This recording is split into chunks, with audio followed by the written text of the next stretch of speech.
저는 오늘 마태복음 12장 38절에서 45절까지 말씀으로 우리 잠시 함께 말씀을 나누려고 합니다. 오늘 성경 본문에 보시면요, 서기관들과 바리새인들이 예수님께 표적을 구합니다. 자, 이건 어떤 표적을 보이라는 겁니까? 예수님께서는 지금 유대 온 땅을 돌아다니면서 복음을 전파하시면서 본인을 누구라고 말씀하고 있습니까? 인자, 하나님의 보내심을 받은 메시아다라는 것을 이 사람들에게 전하고 있다라는 거예요. 그러니까 서기관들과 바리새인들 중 몇 사람이 이제 그러면 선생님 되셨다라는 것, 하나님이 보내셨다라는 것을 증명할 수 있는 표적을 보여주소서라고 부탁을 합니다. 자, 이 표적이라는 것은요, 지금 예수님께는 예수님이 하나님의 보내심을 받은 자, 메시아로서의 표적을 드러내는 것입니다. 그 표시를 증명하는 겁니다. 혹은 성경에 보시면 이스라엘 백성들이 출애굽을 하고 나서 광야를 돌아다닐 때, 방황하고 있을 때 막 배가 고프고 고기도 먹고 싶으니까 막 하나님께 떼를 썼어요. 그러니까 하나님이 하나님 되심의 표적을 그들에게 보여주셨습니다. 그게 바로 뭡니까? 메추리와 만나를 그들로 하여금 먹게 해 주셨다라는 거예요. 그래서 이스라엘 사람들은요, 이러한 표적과 표징, 정확하게 약속을 들어주실 것, 그리고 그가 누구라는 것을 알 수 있는 그런 표시를 구하고 있다라는 거예요. 그럼 이런 표시는 대체적으로 어떻습니까? 그것을 구하는 자에게 긍정적으로 반응해 왔잖아요. 이스라엘 백성들은 표적을 구했을 때 메추리와 만나를 먹었고요. 히스기야 왕도 표적을 구했을 때 해가 10도 뒤로 물러가는 것을 통해서 그가 무엇을 약속받았습니까? 증명받았습니까? 바로 자신의 병이 나을 것이다 라는 것을 증명받았다라는 거예요. 이처럼 이 굉장히 긍정적인 표적은 긍정적인 겁니다. 그런데 오늘 성경 본문에 보시면요, 이 서기관들과 바리새인들이 표적을 구했을 때 예수님께서 어떤 표적을 보여주시겠다라고 얘기를 해요? 병 고치는 거나 먹을 거를 주는 게 아니라 요나의 표적밖에는 너희에게 보여줄 것이 없다라고 말씀을 하세요. 자, 그러면 이제 서기관들과 바리새인들이 딱 듣고서는 요나의 표적, 되게 신기한 건가 봐. 요나는 바로 어땠습니까? 사흘 동안 물고기 뱃속에 있다가 뿅 하니 다시 나타났잖아요. 땅 위로. 그러니까 이런 되게 신기한 걸 보여주려나 봐. 그러면서 예수님이 뭐라고 말해요? 요나의 표적과 같은 것을 보여줄 텐데 다 뭐라고 말을 합니까? 예수님 인자가, 오늘 성경 본문에 보시면요, 39절에 보시면, 40절에 보시면, 요나가 밤낮 사흘 동안 큰 물고기 뱃속에 있었던 것 같이 인자도 사흘 동안, 밤낮 사흘 동안 땅 속에 있으리라. 이렇게만 들으면 어때요? 예수님이 땅 속에 들어가서 사흘 동안 가만히 계시다가 짠 나타나셔서 땅 속에 그 땅 속에서 판에서 다시 꺼내도 예수님께서 살아계시다라는 걸, 그럼 우와, 되게 초인적인 일이잖아요.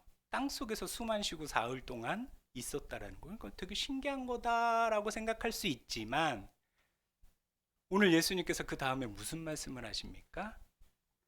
이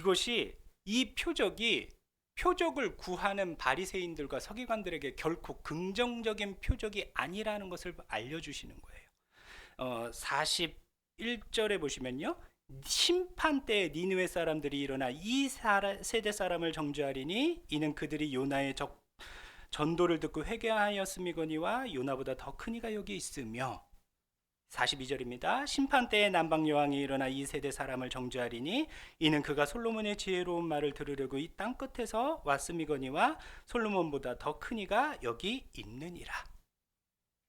그래서 뉘앙스가 어때요? 굉장히 부정적이잖아요. 자, 그러면은 예수님께서 이 표적을 보여주는 이 의미가 바로 무엇이냐라는 거예요. 우리는 다 아시다시피 예수님께서 사흘 동안 땅 속에 계셨다가 이렇게 요나처럼 일어나신다라는 것은 곧 무엇을 말하는 겁니까? 십자가에 못 박히셔서 돌아가셨다가 사흘 만에 부활하실 것을 보여주겠다라는 거예요.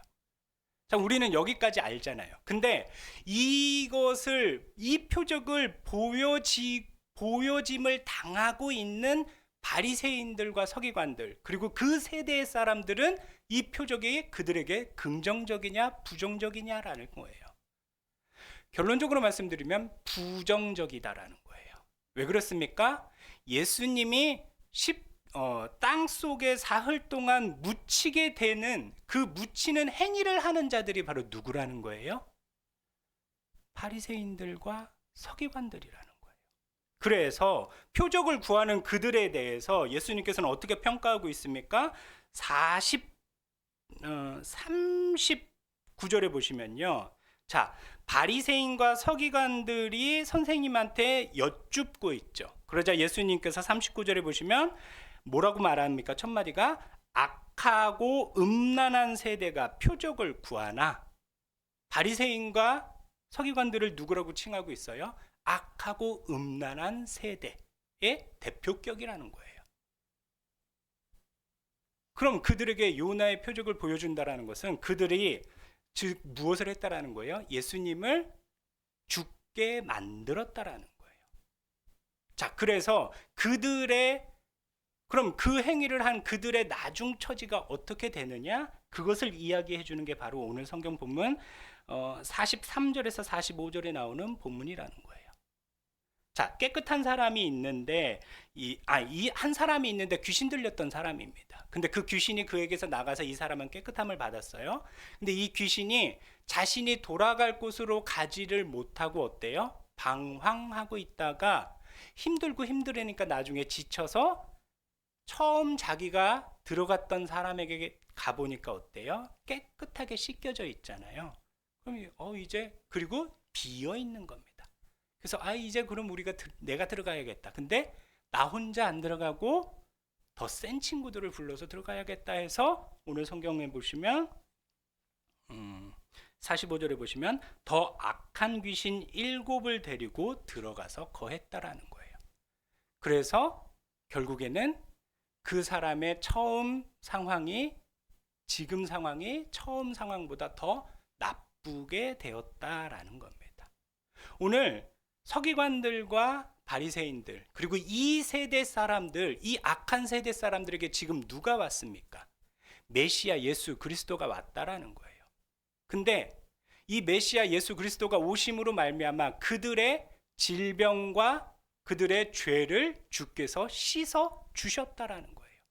근데 이들은 오히려 어떻게 했습니까? 거기서 예수님 이 깨끗함을 받은 후에 예수님을 떠난 삶을 살아가는 자들이 되었다라는 거예요.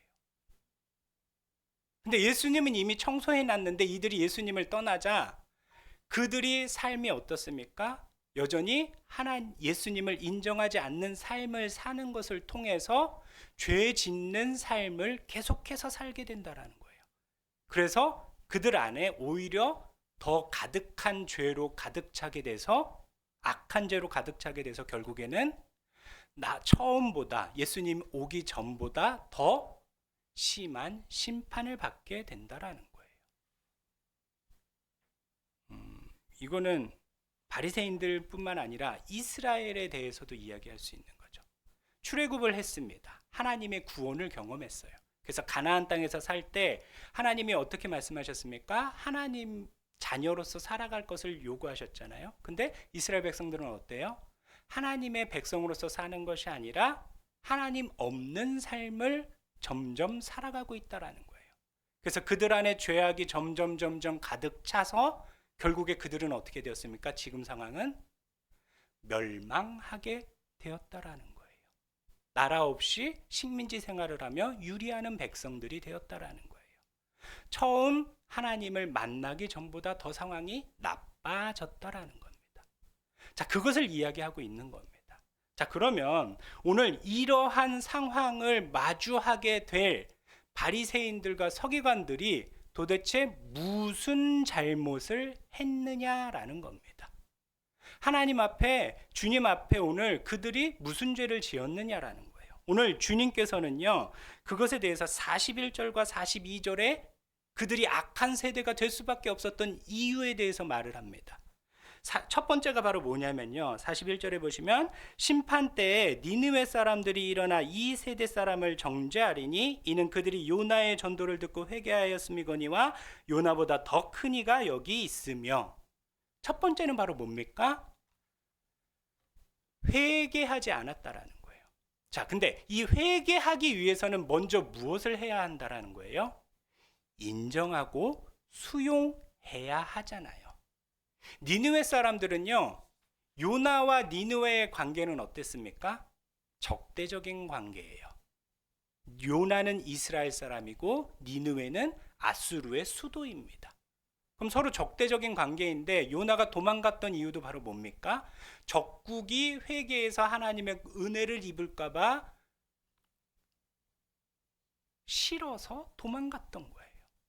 근데 막상 니느웨에 가서 요나가 전도를 하자, 하나님의 심판이 이곳에 임할 거다라는 것을 선포하자, 니느웨 사람들이 어떻습니까? 아래로 백성부터 위로 왕까지 그 말을 듣고서는 마음에 뉘우침이 있어서 그 말을 앉아서 옷을 찢고 앉아서 회개하며 머리에 죄를 뿌렸대요. 죄를 뿌렸대요. 예. 죄를 푹푹 뿌렸대요. 자, 그거는 철저한 회개를 했다라는 것을 의미하는 거잖아요. 근데 이 회개를 하기 위해서는 먼저 이 사람들이 무엇을 했다라는 거예요? 요나가 하는 말을 인정하고 받아들였다라는 거예요. 근데 하나의 선지자인 요나의 말도 이 사람들은 이렇게 받아들여서 회개했는데, 오늘날 바리새인과 서기관들에게 오신 예수 그리스도는 어떤 분이시냐라는 거예요. 요나보다 더 큰 사람이라는 거예요. 하나님의 아들이시라는 거예요. 근데 서기관들과 바리새인들의 반응은 어떻습니까? 오늘 마태복음 12장 23절에서 24절에 보시면 예수님께서 여기 귀신 들려서 눈 멀고 말 못하는 사람의 병을 고쳤을 때 그것을 본 유대인들의 반응은 23절에 보시면 무리가 다 놀라 이르되 이는 다윗의 자손이 아니냐. 그럼 뭐를 인정하는 거예요? 예수님이 메시아구나. 메시아는 다윗의 자손에서 온다고 했잖아요. 와, 이가 예수님이신가, 메시아이신가 보다라고 사람들이 막 환호를 하는 거예요. 그때 24절에 보시면요, 마태복음 12장 24절에 보시면 바리새인들은 듣고 이르되 이가 귀신의 왕 바알세불을 힘입지 않고는 귀신을 쫓아내지 못하느니라 하거늘. 예수님이 메시아라는 것을, 예수님이 병을 하나님의 능력으로 병을 고치셨음을 바리새인들은요 인정하지 않고 있다라는 거예요. 받아들이지 않고 있다라는 것입니다. 이것이 바로 악한 세대가 된 첫 번째 이유라는 거예요. 그럼 두 번째 이유는 바로 뭐냐라는 거예요. 오늘 42절에 보시면요, 본문 심판 때 남방 여왕에 일어나 이 세대 사람을 정죄하리니 이는 그가 솔로몬의 지혜로운 말을 들으려고 땅 끝에서 왔음이거니와 솔로몬보다 더 큰 이가 여기 있느니라. 이거는요, 바리새인들과 서기관들이 하나님의 말씀에 밝은 자들이지만 진리를 찾지 않는 게으른 사람이라는 거예요. 오늘 제가 어저께 요거를 하니까 어제 생각이 나더라고요. 어저께 계속 비가 왔잖아요. 근데 우리 집 강아지는 실외 배변만 합니다. 그래서 금요일 날 밤에 기상일기를 딱 봤어요. 보니까 토요일 날 하루 종일 비가 온대요. 그럼 아내랑 둘이 막 숙닥숙닥 얘기를 합니다. 의견을 얘기합니다. 그래서 한 금요일 날 밤 한 11시 반 지나서 걔한테 의견을 묻습니다. 쉬하러 갈래? 그러니까 걔가, 우리 멍멍이가, 우리 개동이가 씻것도 안 해요. 응? 이러더니 그냥 자려고 그래요. 그래. 쉬 안 할 거야. 그럼 자. 그래서 우리 둘이 얘기를 합니다. 어떡하지? 새벽에 나가자. 그래서 다음날 새벽에 딱 돼서 눈 뜨니까 6시가 좀 지난 거예요. 그래서 제가 먼저 일어나 있고 아내를 툭툭 쳤습니다. 그러니까 아내도 쭉 부스스 일어났어요.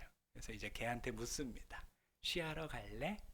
그러니까 그때는 우리 개동이가 이렇게 고개를 들고 고개를 툭툭툭 털더라고요. 아침 6시에 나가서 쉬하고 들어왔어요. 그리고 자고서는 9시가 돼서 밖을 교회에 오려고 딱 보니까 비가 막 오는 거예요. 차 타고 교회에 왔죠. 그래서 쭉 시간이 지나는데 밖을 보니까 비가 계속 오는 거예요. 그래서 그때부터 1시간마다 가서 창밖을 체크합니다. 비가 오나 안 오나, 비가 오나 안 오나. 그러다가 4시쯤 되니까 비가 오는데 안개비처럼 오는 거예요. 지금 아니면 기회가 없다. 나가자. 그래서 나가가지고 1시간 산책을 하면서 그 비를 맞으며 1시간 산책을 하면서 대소변을 보게 한 거예요. 그리고서는 다시 데리고 들어와서 씻겨주고 말려줬습니다. 그리고 비가 언제 그쳤습니까? 11시 반에 그쳤잖아요. 11시 반에 졸다가 깨가지고 아내랑 둘이 자고 있는 개동이도 깨워서 밖에 데리고 나가서 쉬를 누게 했어요. 저 이거를 딱 보면서 제가 이런 애가 아닌데, 내가 이런 사람이 아닌데 되게 열심이다. 개동이를 키우면서 굉장히 열심이구나.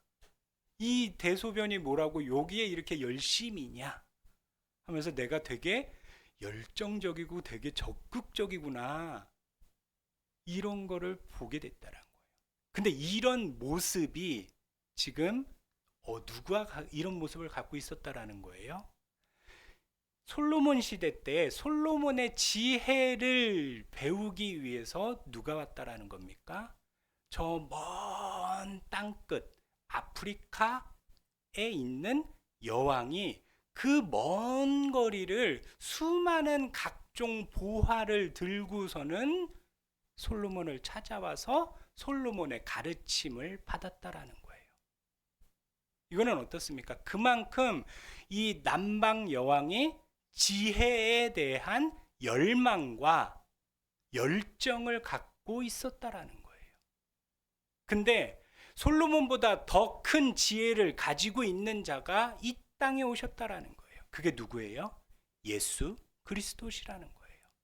근데 예수 그리스도께서 이 땅에 그 큰 지혜를 가지고 왔음에도 불구하고 그 당시 악한 세대의 대표자라 할 수 있는 바리새인과 서기관들은 어떻습니까? 예수님을 찾아다니면서 예수님의 복음과 지혜를 들으려는 것이 아니라 어때요? 예수님으로부터 책 잡기 위해서 열심히 쫓아다녔다라는 거예요.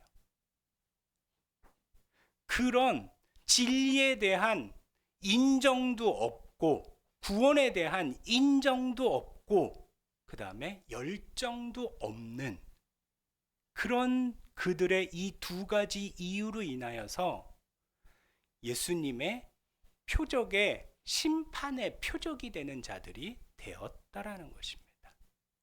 오늘 이 본문을 보면서 처음에 이 본문을 읽었을 때는 되게 난하고 무슨 소리인지 모르겠다라고 그냥 봤어요. 요나의 표적인가 보다. 근데 왜 이 사람들이 니느웨 사람들한테 남방 여왕한테 정죄를 받지?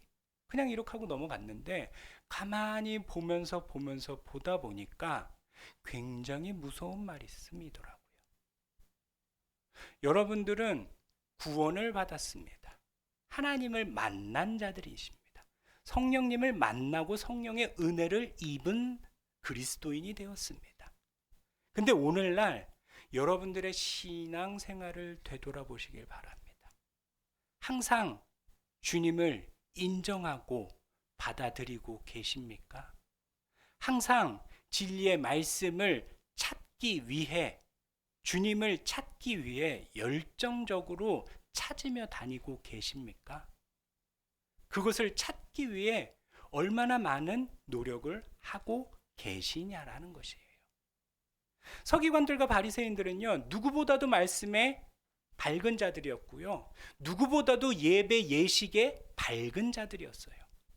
그런 그들이 은혜를 입었음에도 불구하고 점점 자신들의 생각과 자신들의 생활에 매몰되어서 하나님 찾고 인정하기에 게을러졌다라는 겁니다.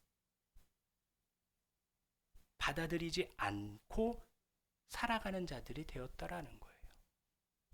우리들이 살아가면서 삶의 바쁨으로 인하여 점점 하나님을 잊어갈 때가 있다라는 것입니다. 그건 목사인 저도 마찬가지라요. 무슨 일이 있거나 무슨 바쁨이 생기면 때로는요, 며칠씩 하나님을 생각을 안 할 때도 있어요. 내가 막상 지금 처리해야 할 일, 이것만 생각하며 지낼 때도 있었다라는 거예요. 제가 목사라는 타이틀을 달고 있지만 항상 매일매일 말씀 읽고 매일매일 기도할 것 같잖아요. 안 그럴 때도 있어요. 며칠씩 그냥 난 몰라 이러고서는 그냥 지낼 때도 있다라는 거예요. 여러분들의 하루하루의 삶을 되돌아보시길 바랍니다. 하나님이 바리새인들과 서기관들의 큰 죄를 지었기 때문에, 드러나는 어떠한 행위적인 죄를 지었기 때문에 그들을 심판하시고 정죄하신 것이 아닙니다. 하나님을 인정하지 않는 그들, 자신들의 삶 속에 하나님을 인정하고 받아들이지 않았다라는 것, 그리고 진리를 찾기에 게을리했다라는 것, 그것이 그들의 심판의 이유였다라는 것입니다. 오늘 그리스도인으로서 여러분들은 삶 가운데 얼마나 주님과 동행하고 계시냐라는 겁니다. 얼마나 주님을 만나기 위해, 주님을 알기 위해, 주님을 경험하기 위해 열정적으로 노력하고 있냐라는 것입니다. 오늘 그것을 게을리한 자의 나중에 대해서도 주님께서는 우리에게 분명하게 말씀해 주고 계십니다. 지금 좋은 것 같지만, 지금 괜찮은 것 같지만 어떻습니까? 결국에는 지금보다 더 최악의 상황을 맞이할 수밖에 없게 된다라는 것입니다. 오늘 이 말씀을 가슴에 새김으로 말미암아 요나의 표적이 우리의 서기관들과 바리새인들처럼 심판의 표적이 아닌 구원의 표적으로 여김 받으시는, 경험하며 나아가시는 저와 여러분이 되시길 바랍니다. 오늘 이 말씀을 생각하면서 잠시 함께 기도하기 원합니다. 우리 주님의 이름 한번 부르시고 다 함께 통성으로 기도하시겠습니다. 주여.